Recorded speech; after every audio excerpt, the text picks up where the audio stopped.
திமுகவை சார்ந்தவர் தான் ராமஜெயம். கே.என். நேருவுடைய தம்பி. இப்ப அவங்க கவர்ன்மென்ட் இதை தீவிரமா எடுத்து இதை கண்டிப்பா இந்த தேர்தல் அ இந்த 8 மாதத்துல தேர்தல் நடக்க போகுது. அதற்கு முன்பாக இதுக்கான அ ஒரு இது தெரிஞ்சிரும். குற்றவாளி யாருன்னு கண்டுபிடிச்சுருவாங்கன்னு சொல்றாங்களே!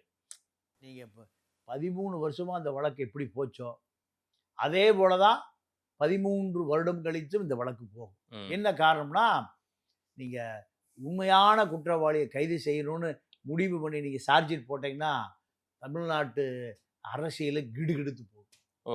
அவ்வளவு பெரிய பல ரகசியங்கள் மறைந்திருக்கிற வழக்கு இந்த வழக்கு. ராமஜெயம் வழக்கு. ஆமா, ஆமா. நீங்க கருணாநிதிக்கே தெரியும், நேருவுக்கும் தெரியும். அ ம். அனைத்து அரசியல் கட்சி தலைவர்களுக்கும் ம். இந்த வழக்கினுடைய பின்னணி தெரியும். ம். அப்போ இந்த வழக்கு உண்மையாகவே நடவடிக்கை எடுத்திருக்கணும்னா 2012 கொலை நடக்குது. 13, 14, 15 இது ஆளுங்கட்சி, ம். இறந்து போனவர் எதிர்க்கட்சி.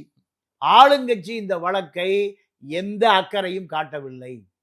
நான் தான் சொல்றேன், ஆளுங்கட்சியைச் சேர்ந்த ஜெயச்சந்திரன், திவாகருடைய சம்மந்தி பொண்ணு கொடுத்தவரு அந்த காவல் நிலையத்திற்கு கொண்டு வர வேண்டிய அவசியம் என்ன? ஏசிபியா? ஏசிபி இல்ல, ஏசி. ஏசியா?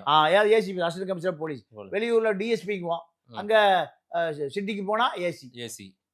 நம்ம ரூரல்ல வந்து எஸ்பிக்குவோம். அங்க போனா அவங்க டிசி ஆயிருவாங்க, டெப்டி கமிஷனர். ம். அப்போ இந்த இந்த வழக்குல பல விஷயங்கள தொடரக்கே பயப்படுறாங்க. ஏன்? ம். வலிமையான அரசியல் இருக்கு. இல்ல இப்ப தீவிரமா திரு வருண்குமார் அவர்கள் இதை எடுத்து கையில எடுத்து இதை வேகப்படுத்திக் கொண்டிருக்கிறாரு. ஜெயக்குமாராலேயே முடியலைன்னா சிவனால கூட முடியாது. ஏன்? ஜெயக்குமார போட்டாங்க.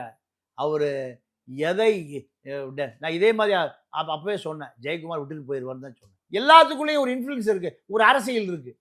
அந்த அரசியலை தாண்டி போகக்கூடிய அதிகாரம் யாருக்கு இல்ல?